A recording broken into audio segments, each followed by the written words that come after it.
Quão grande amor nos tem concedido o Pai, que fôssemos chamados filhos de Deus. Eu e você temos que responder para nós mesmos: que farei de Jesus? Chamado o livro de Testemunhos, volume 9, página 189, diz assim: se nos humilhássemos perante o Senhor e fôssemos bondosos, o mexeriqueiro descobre o segredo. Deus dá e Deus cobra, mas Deus não cobra nada que Ele não deu antes.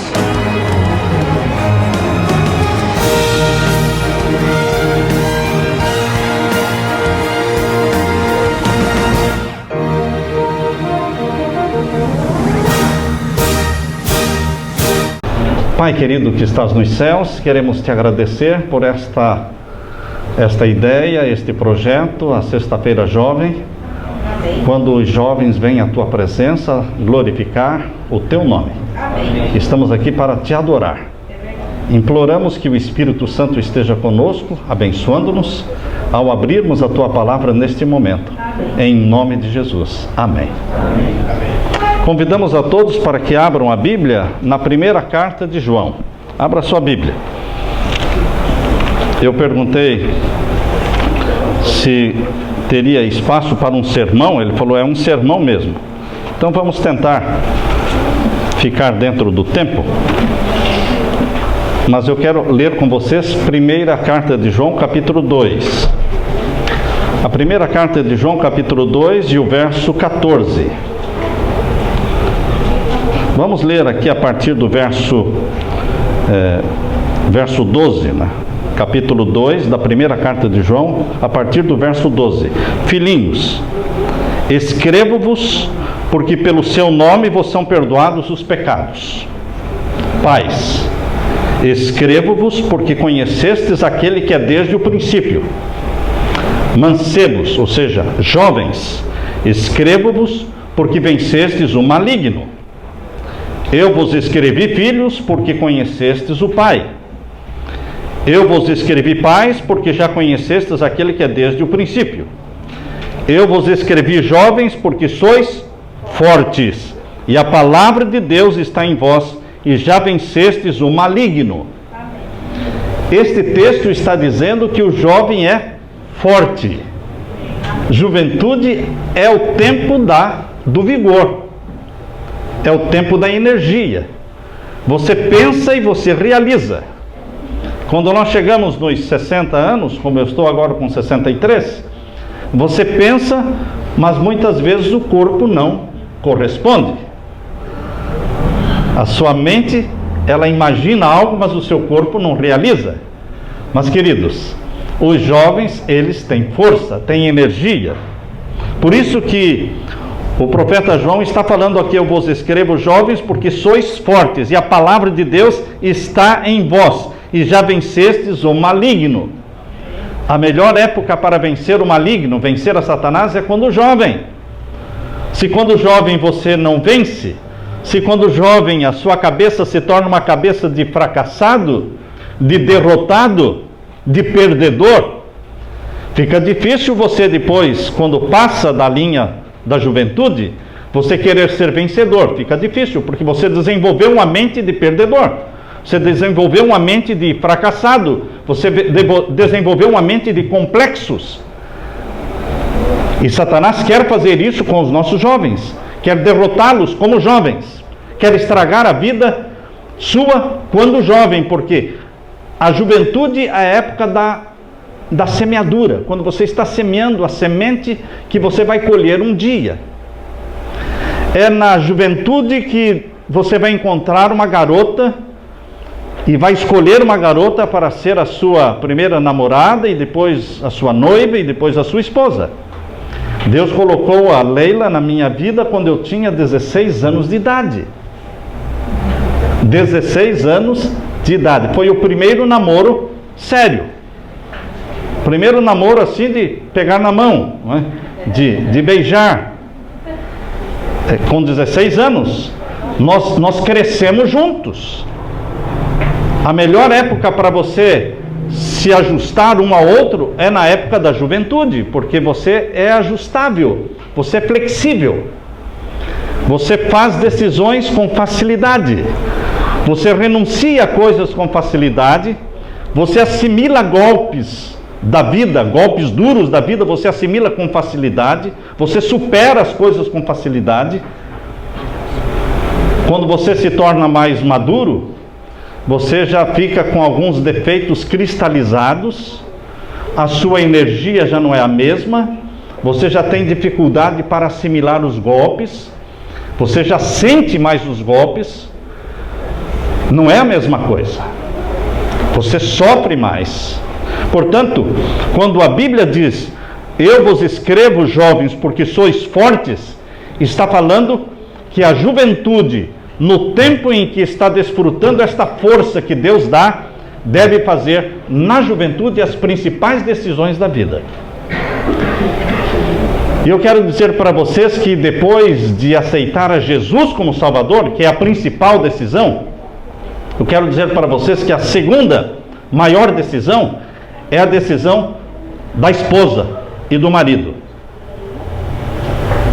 Porque se você tomar uma decisão errada, mesmo aceitando a Jesus como Salvador, que é a principal decisão na sua vida, mas se a próxima decisão, que é escolher o marido ou escolher a esposa, se essa decisão for errada, aquela decisão de aceitar a Jesus como Salvador, ela estará em risco, ela será fragilizada. Por isso que Abraão, quando estava escolhendo uma esposa para o seu filho Isaque, pediu para que o seu servo Eliezer fosse buscar uma jovem, aonde? Na casa do seu parentesco, da sua família, alguém que ele conhecia, que temia Deus. Porque cedo ou tarde, a esposa vai fazer a cabeça do marido. Cedo ou tarde, uma Eva dominou Adão. Cedo ou tarde, uma Dalila dominou quem? Um Sansão. Tá certo? Então, queridos, nós temos que entender que Deus quer que você faça uma decisão sábia. E você ore muito por aquela pessoa que será o seu esposo, sua esposa. Mas o pior é que nesta época de 16 anos para 17 anos, o que menos a gente faz é orar.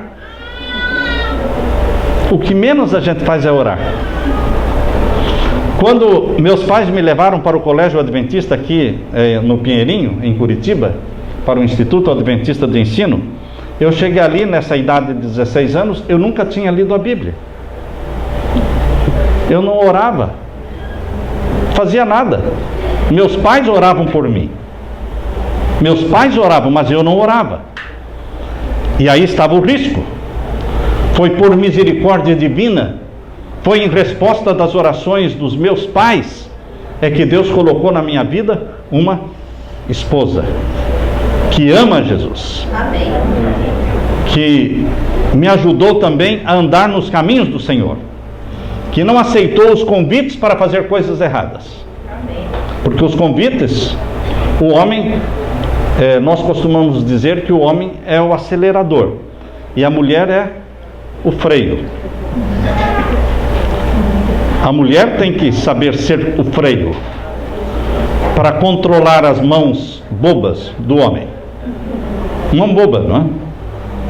Então, queridos, essa idade da juventude é a idade de fazer decisões de ser puro, decisões de ser virgem, decisões de ser honesto, decisões de ser trabalhador, decisão de ser estudioso, decisão de pensar grande, deixar de pensar pequeno.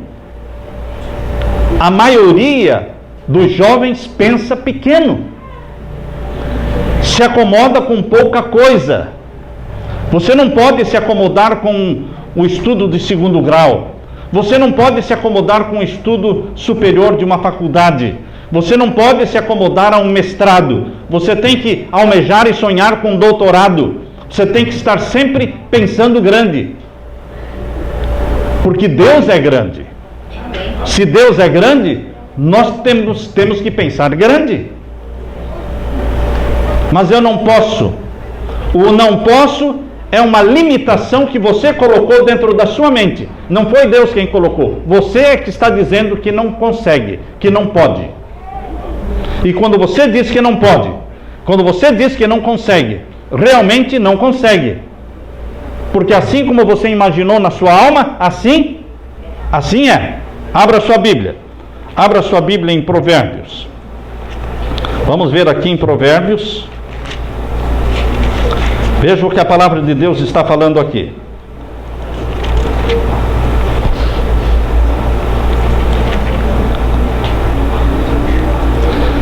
Em Provérbios temos esse texto que diz: assim como você imaginou na sua alma, assim é. Portanto, cuidado com aquilo que você imagina. Provérbios 23 e o verso 7. Provérbios 23 e o verso 7. Leia comigo. Todos acharam? Amém. Vamos ler. Porque como imaginou na sua alma, assim é. Como é que você imagina na sua mente? Você se imagina um vitorioso ou um perdedor? Você se imagina como uma pessoa que dá tudo errado e que não consegue fazer as coisas certas, que para você nada dá certo? Na sua mente você alimenta pensamentos de complexo de inferioridade, de que ninguém gosta de você, que você é feio, que você é feia, que você é burro, que você é tolo, que você não é inteligente. O que você imagina na sua mente, assim será. Você não pode desenvolver uma mente de fracassado, uma mente de perdedor, uma mente medíocre que pensa pequeno demais. Eu ganho um salário mínimo, eu ganho 1.500, eu ganho 2.000, eu ganho 3.000, está bom. Não está bom, você pode ganhar mais. Eu sou empregado, está bom, você pode ser patrão. Você não pode se acomodar a ser empregado somente. Você pode ser um empresário, você pode ser um gerente, você pode ser um diretor. Queridos, Deus não coloca os limites, nós é que colocamos. Por isso, quando a Bíblia diz: eu vos escrevo, jovens, porque sois fortes, essa é a idade das decisões fortes na sua vida, de ser alguém, de escolher uma profissão onde possa receber a mão de Deus abençoando. Há pessoas que escolhem profissões que Deus não consegue abençoar, porque são profissões que não servem para o cristão. Você tem que orar a Deus para escolher uma profissão onde você possa exercer a honestidade, sem mentir, sem fraudar, sem faltar com a verdade.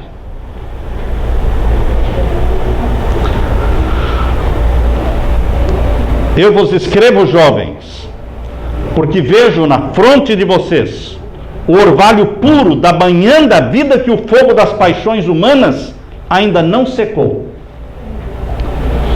Eu vos escrevo, jovens, porque vejo a sua vida como um mapa cheio de caminhos ansiosos por chegarem ao ponto certo. Eu vejo a pressa dos seus passos que vão no ritmo da marcha que bate no peito. Eu escrevo para você, jovem, que se rebela em aceitar a vida já prontinha, oferecido numa bandeja embrulhada num papel de seda com fitas coloridas. O bom do jovem é que ele aprende batendo cabeça. Ele aprende batendo cabeça. Isso não é defeito. Ele se torna forte assim. Ele erra, ele cai, ele se levanta. Os pais dizem: você precisa aprender com os erros dos outros. Você precisa aprender com os meus erros. É como se o pai quisesse dar para o filho a vida numa bandeja, como um presente, já uma vida pronta, uma vida experiente. Mas não é assim. O jovem, ele quer aprender fazendo. E faz o errado e aprende a pagar o preço pelo errado. Eu escrevo para você, jovem, que recusa instalar a sua vida num mundo velho, decrépito, e que deseja construir o seu futuro, assim como quem faz a casa nova dos seus sonhos. Eu escrevo para você, jovem, que traz a mão aberta, mão estendida para a oferta e para o amor. Eu escrevo para você, jovem, que não tem a mão fechada num gesto de recusa, ou como uma véspera de um golpe. A mão fechada é uma pedra, a mão aberta é uma flor. Eu escrevo para você, jovem, apaixonado pela verdade. Jovem ama a verdade. Jovem detesta a hipocrisia. Se rebela quando vê hipocrisia nos pais. Se rebela quando vê hipocrisia na igreja. Jovem é muito autêntico. Portanto, eu escrevo para você, jovem, que é apaixonado pela verdade, inimigo das máscaras. Se é uma coisa que jovem é inimigo, é de máscaras. Máscaras que são como um verniz das aparências, que podem enganar o olhar dos outros, mas nunca o olhar próprio que vem do fundo de um espelho. Muitas vezes os mais adultos dizem que os jovens de hoje são vazios. Mas por que é que existem tantos jovens vazios?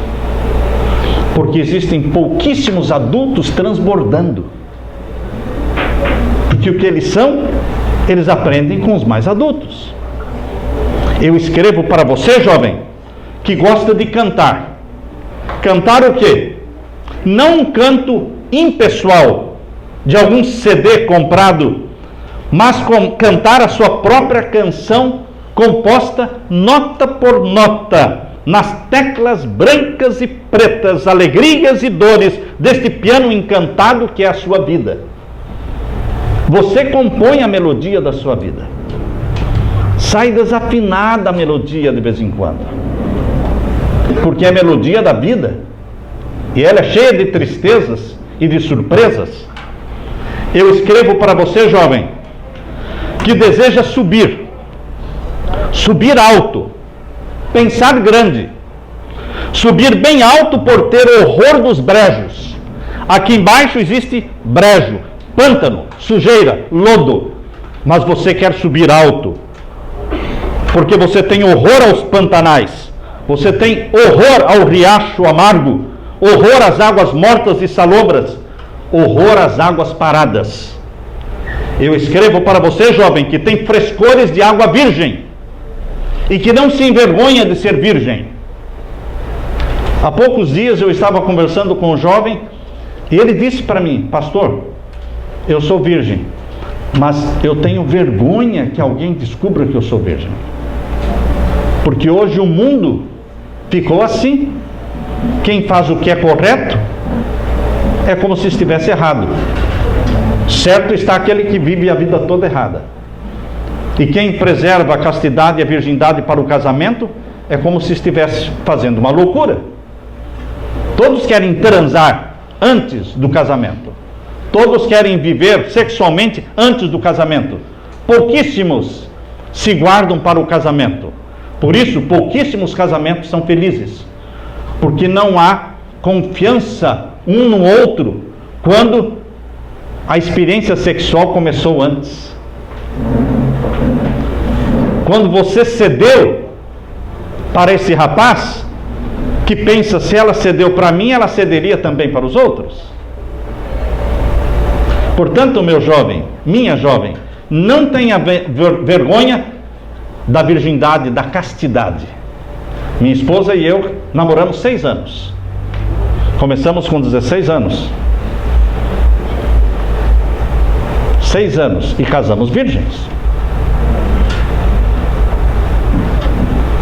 Quando os filhos sabem que os pais casaram virgem,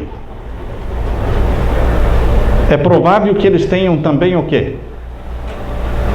Um incentivo para se prepararem, para namorarem de uma forma e se programarem para um casamento, mantendo também a virgindade.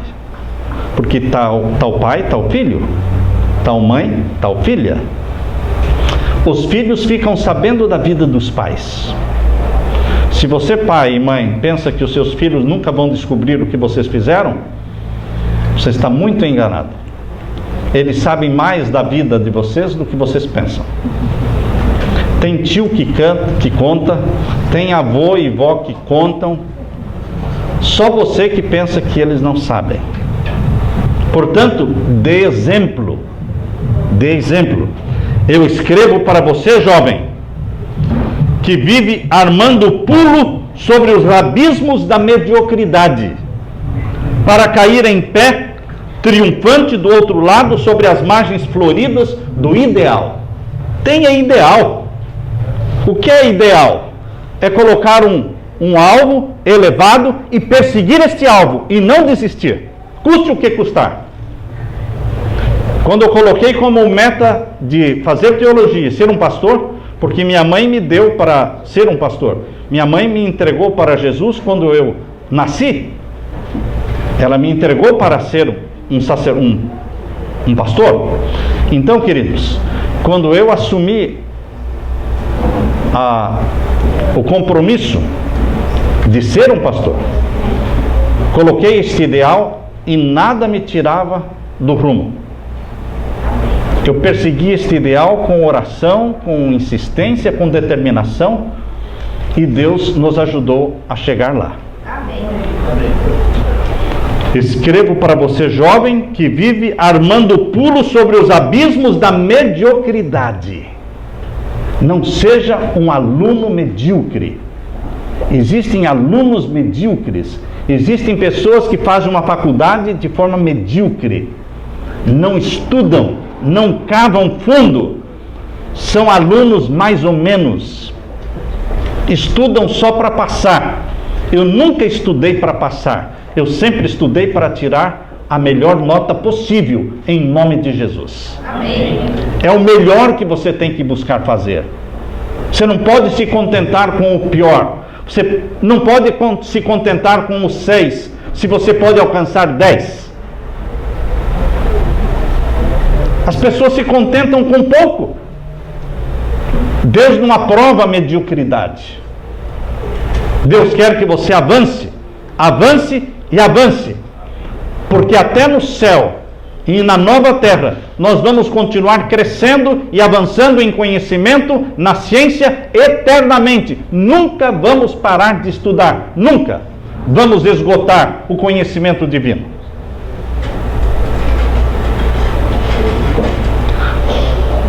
Jovem, ame o teu corpo como um companheiro de viagem. Não abuse do seu corpo com drogas, com álcool, com fumo. Não destrua o teu corpo. Ame o teu corpo como um companheiro de viagem que Deus lhe deu. Porque é este corpo que Deus lhe deu que vai fazer de você um homem e uma mulher de sucesso ou de fracasso. Não destrua o corpo. Não destrua a mente. Teu corpo é manancial de vida. Porque com ele, com o corpo, você pode participar do ato criativo que só Deus tem. Veja que Deus colocou, através da sexualidade no homem e na mulher, uma centelha do poder divino de criar. A sexualidade é algo divino, colocado por Deus no ser humano, possibilitando você a criar vidas, do nada. Uma vida que não existia, passa a existir. E você é o responsável. Ame o teu corpo como um companheiro de viagem que Deus lhe deu. A primeira e maior escravidão começa dentro de ti mesmo, quando te tornas escravo do teu corpo. Como é que você pode se tornar escravo do teu corpo? Através da pornografia e da masturbação. Pior do que a escravidão do álcool, pior do que a escravidão do cigarro, pior do que a escravidão do crack, é a escravidão da masturbação. E muitos pais, ingenuamente, não tomam conhecimento do que está acontecendo. E as pessoas vão se viciando. Entram por o casamento viciados e não se contentam com a esposa que tem, porque são viciados em si mesmos. Já pensaram nisso? Porque quando alguém é viciado no cigarro, ele cria uma estratégia de não passar perto de quem fuma, não comprar cigarro, não trazer cigarro para dentro de casa. Quando alguém é viciado em bebida alcoólica, ele não traz bebida para dentro de casa, ele não passa na frente de um bar, ele não entra no bar. Mas quem é viciado no próprio corpo, como é que ele faz? Perceberam? Eu tenho visto jovens perderem a sanidade mental, irem para um hospital, um hospital de loucos, porque não se tornaram escravos do corpo, não conseguindo dominar o corpo. Quando Deus deu a nossa mente, a mente é para controlar o corpo e não para ser escravizada pelo corpo. E Jesus dá a força e o poder para você ter a vitória sobre o seu próprio corpo. Teu corpo é manancial de vida. A maior escravidão começa dentro de ti mesmo, quando te tornas escravo do teu corpo. O teu corpo foi feito para o amor e não para o prazer irresponsável dos instintos sem freios. Amor é entre duas pessoas. Amor sozinho ou virtual não é amor, é egoísmo. É egoísmo.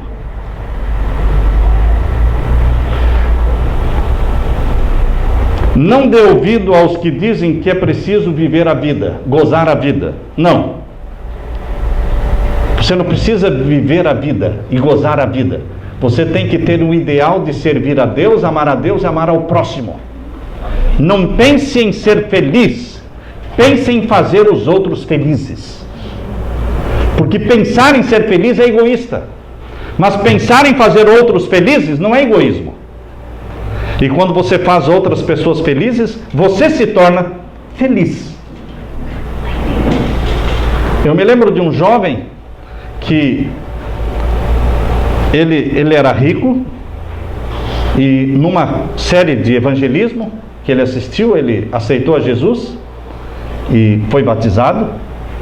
E depois de alguns meses ele chegou para o pastor e disse: você me enganou, porque você disse que eu seria feliz. E eu abandonei os prazeres que eu tinha lá fora e vim para a igreja, me tornei um cristão, mas eu vivo uma vida infeliz, uma vida vazia. Então eu estou aqui para pedir que o senhor risque o meu nome do livro da igreja, que eu não quero mais ser cristão. Eu não encontrei a felicidade como cristão. E o pastor disse: eu vou fazer, já que você pede, então eu vou riscar o seu nome do livro da igreja. Mas antes de riscar o seu nome do livro da igreja, eu gostaria de fazer um pedido. Qual é o pedido? Existe uma família da igreja muito pobre. É uma viúva, ela tem alguns filhos e eles estão passando necessidade, eles não têm o que comer. Eu gostaria que você fosse ao mercado, fizesse uma compra de alimento, uma cesta, uma boa cesta de alimento para eles, e levasse, fosse pessoalmente entregar essa cesta lá na casa deles. Só isso? Só isso. Se eu fizer isso, o senhor vai riscar o meu nome do livro da igreja? Aí eu risco.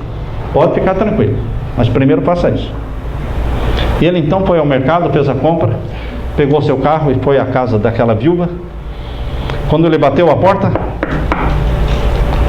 ela abriu a porta e a primeira coisa que ela falou, estava ali junto com seus filhinhos ali, ela falou: você é um anjo de Deus. Ele disse: não sou um anjo de Deus, só vim aqui entregar essa cesta de alimento. Você é um anjo de Deus. Ela disse: eu e os meus filhos estavam agora ajoelhados aqui dentro da nossa casa, orando porque nós não tínhamos nada para comer. E você veio trazer essa cesta de alimento para nós. Você é um anjo de Deus. Você entra aqui. E ela o puxou para dentro da porta, ele nem queria entrar. Ela o puxou e falou: você agora vai fazer uma oração por nós. Ele nunca tinha orado por alguém. E ela se ajoelhou com as crianças e puxou. Ele também, incomodado, se ajoelhou. E agora você ora. E ele então, pela primeira vez, começou a fazer uma oração por aquela viúva e pelos seus filhos. Terminada a oração, as crianças o abraçaram e ela o abraçou, e ele entrou no seu carro e voltou e chegou lá para o pastor e disse: pastor, não precisa mais riscar o meu nome do livro da igreja. Eu descobri a missão que Deus tem para mim. Eu descobri o ministério que Deus tem reservado para mim. Porque eu nunca senti uma alegria como aquela. Eu nunca me senti útil, me senti um anjo de Deus na vida daquela pessoa. Foi pela primeira vez que eu realmente orei por alguém.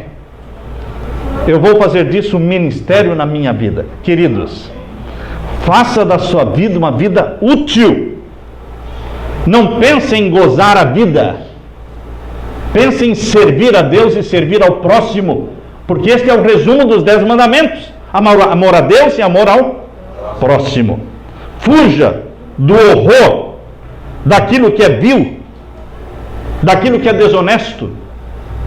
Você vive num país em que tem sido conhecido no mundo por corrupção, certo?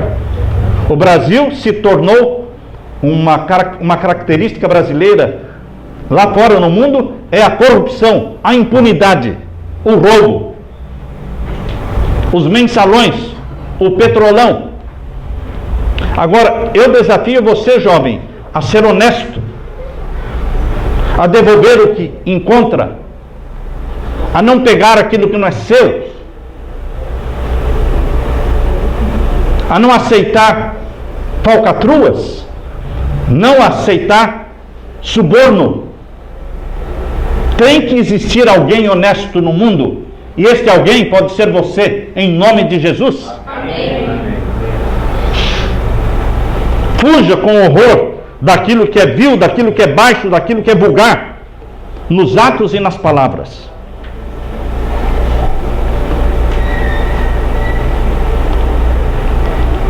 Eu vos escrevo, jovens, porque sois fortes. Eu quero terminar lendo para vocês esse texto aqui da primeira carta de João. A primeira carta de João, capítulo 2, diz assim. Volte lá para ler comigo. Capítulo 2, agora o verso 15 em diante. Capítulo 2, verso 15 em diante. E vamos ler aqui.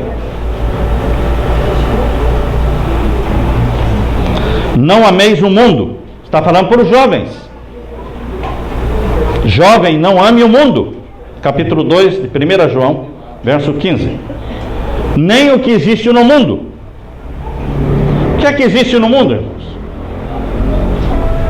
Você tem que pensar em todas as coisas, em toda essa tecnologia que existe no mundo e que está sendo usado para o mal. Se alguém ama o mundo, o amor do Pai não está nele. Porque tudo que há no mundo, a concupiscência da carne, a concupiscência dos olhos, o luxo da vida, não é do Pai, mas do mundo. Uma das coisas que Satanás tem tido mais êxito e sucesso é na concupiscência dos olhos. Porque hoje, o mundo visual, o mundo virtual, é um mundo que não existia no tempo de Jesus, no passado. Mas hoje as tentações virtuais são as mais fortes. A concupiscência dos olhos. Satanás se especializou nelas, colocando-as dentro de cada casa, a televisão. Colocando dentro de cada casa, a internet. E são muitos pais que vão dormir e deixam o filho na internet. São muitos pais que permitem que o seu filho tenha internet dentro do quarto e não sabem o que ele está vendo e o que ele está fazendo com a internet dentro do quarto. Eu confio no meu filho. Pois eu não confio. Você, como pai, tem mais experiência. Você tem que proteger o seu filho para que não caia nas ciladas, para que não se torne um viciado. Porque pornografia não fica só em pornografia. Ela parte para outras promiscuidades.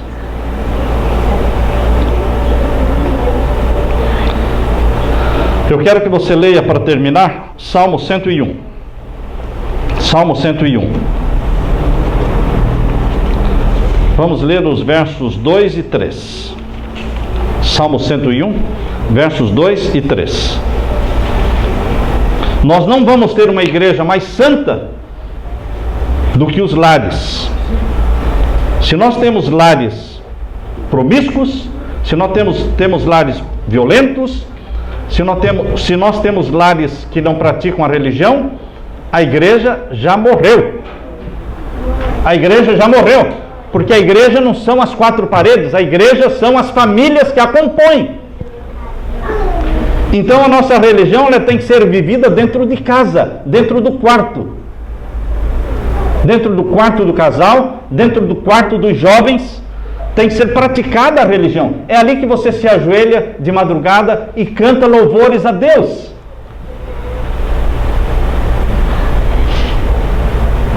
Deus me acordou às 4 horas da manhã, hoje, para amanhecer sexta. E Deus me deu o privilégio de ficar ali louvando o nome dele. Quanto tempo você pode ficar louvando? Ninguém está vendo, é você e Jesus. Então você fica ali 20 minutos, meia hora, quanto tempo você precisar e quiser. Religião é aquela que você pratica dentro de casa. Por isso que a serva de Deus disse que quem for cristão dentro de casa será cristão em qualquer parte do mundo. Porque é dentro de casa que é difícil ser cristão. O marido diante da esposa, a esposa diante do marido, os pais diante dos filhos, os filhos diante dos pais. Esse relacionamento dentro de uma casa, dentro de uma família, mostra se existe cristianismo ou se aquela religião é uma religião fracassada. Agora vejam, no Salmo 101, versos 2 e 3. Portar-me-ei com inteligência no caminho reto. Veja uma decisão. Essa é uma decisão. Você não é forçado a pecar. Satanás não consegue forçar ninguém a pecar. Eu sei que tem um montão de gente culpando o diabo por causa dos pecados que comete. Mas você está culpando a pessoa errada. Porque os pecados que você comete, você tem que assumir. Crie vergonha na cara e assuma a responsabilidade dos atos que você pratica. Você não pode ficar culpando o diabo por causa dos pecados que você cometeu. Porque pecado não pode ser forçado sobre você. O diabo tenta, mas ele não pode forçar a pessoa a pecar. A pessoa, por livre e espontânea vontade, tem que consentir em pecar. Ele decide pecar. Ele escolhe pecar. E quando você escolhe e decide fazer uma coisa, você não pode culpar ninguém. Você tem que assumir, como Davi assumiu. Quando Natan, o profeta, chegou para Davi e disse, contou aquela história, não é? Porque ele tinha adulterado com Batseba, roubou a mulher de Urias, mandou matar Urias, e aí veio o profeta Natan, estendeu o dedo na cara do rei Davi, disse: tu és este homem. Tu és este homem. Ele se humilhou e disse: eu pequei. Eu pequei. Quando você diz eu pequei, então o perdão de Deus flui. O perdão de Deus é derramado sobre você. Porque você reconhece o pecado.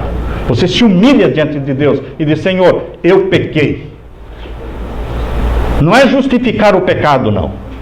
É reconhecer o pecado e confessar o pecado. Por isso diz aqui, capítulo 101 de Salmos, verso 2: portar-me-ei com inteligência no caminho reto. Quando virás a mim, andarei em minha casa com um coração sincero. Vou praticar a religião dentro da minha casa, diante dos meus filhos, diante dos meus pais. E o verso 3: não colocarei coisa má diante dos meus olhos. Não vou colocar coisa má diante dos meus olhos. É uma decisão. Por isso, queridos, quando a Leila e eu nos casamos, nós decidimos. Nós já éramos vegetarianos quando nos casamos, com 21 anos de idade. Já éramos, uma decisão que fizemos. Desde os 18 anos, é uma decisão comer carne ou não comer carne. Você vai ser mais sensual ou menos sensual? A carne ajuda a ser o quê? Mais sensual, mais malicioso. Você quer ser mais malicioso, mais sensual, ou você quer ser mais puro? Então escolha o regime vegetariano. Isso ajuda muito. E nós escolhemos, quando nos casamos, conversando, nós não vamos ter televisão dentro de casa. A televisão atrapalha um pastor. Esses dias, um sogro abriu o coração para mim, um sogro, não meu sogro, um outro sogro disse: meu genro é pastor, ele disse, e eu fico incomodado quando eu chego na casa dele e ele está na frente da televisão, porque ele é membro da igreja e o genro é pastor. Ele diz: eu fico incomodado porque cada vez que eu chego lá na casa dele, ele está na televisão. Eu gostaria que ele estivesse no escritório dele, estudando, lendo, fazendo sermões, mas na televisão. Então, queridos, uma televisão atrapalha e muito a vida de um pastor. E os sermões vão ser rasos. Sermões rasos, sem poder, supérfluos. Porque a televisão atrapalha. Se atrapalha o pastor, vai atrapalhar também os membros da igreja. As esposas vão aprender todas aquelas traições e adultérios das novelas. Se a minha esposa, ela não assiste, mas se a minha esposa quisesse assistir, e disse: Samuel, eu estou gostando e eu vou assistir, ia ser uma guerra em casa. Porque eu não ia permitir a minha esposa ficar assistindo as cenas de adultério, de traições que aparecem nas novelas. Está ensinando o marido ou a esposa a traírem um ao outro, irmãos. Como é que nós não vamos agir daquela forma se nós estamos vendo todos os dias aquelas cenas? Por isso essa decisão, queridos, nós tomamos a decisão, não temos televisão. Então os nossos filhos cresceram. A primeira televisão que entrou na nossa casa, o meu filho mais velho, o Anderson, tinha 18 anos de idade. E o máximo que nós assistimos são jornal. É o jornal, só notícias. Agora vejam, verso 3: não colocarei coisa má diante dos meus olhos. É uma decisão. Ah, mas eu não sinto vontade. Não é sentir vontade, é decidir fazer. Não espere pela vontade de ler a Bíblia, decida ler. Não espere pela vontade de confessar o pecado, decida confessar o pecado. Não espere pela vontade de perdoar um irmão que te ofendeu, não. Ah, mas o meu sentimento ainda não me convenceu de perdoá-lo. Esqueça os sentimentos, decida com a razão que Deus lhe deu a perdoar. Perdoar é uma decisão, amar é uma decisão, pecar é uma decisão. Você decide com a sua mente, com a razão que Deus lhe deu. Você decide não colocar coisa má diante dos seus olhos. Aborreço as ações daqueles que se desviam. Você tem que aborrecer as ações daqueles artistas que são promíscuos. Como é que você vai ficar ali assistindo e se alimentando daquilo? Aqui diz: eu aborreço as ações daqueles que se desviam, nada se me pegará. E agora o verso 5: aquele que difama o seu próximo, às escondidas, eu o destruirei. Aquele que tem olhar altivo e coração soberbo, não o sofrerei. Os meus olhos procurarão os fiéis da terra, para que estejam comigo. O que anda num caminho reto, esse me servirá. Verso 7: o que usa de engano não ficará dentro da minha casa. O que profere mentiras não estará firme perante os meus olhos. Nada que profere mentira e engano deve ficar dentro da sua casa. Faça uma limpa dentro da sua casa. Jovens, eu vos escrevo, disse o profeta João, porque sois fortes e já vencestes o maligno. Viva, jovem, para Jesus. Que Deus abençoe os pais, dando sabedoria para ajudar os jovens. E que a graça de Deus esteja na sua vida. Presente, meu jovem. E meus queridos pais. É minha oração. Amém, irmãos? Amém. Amém.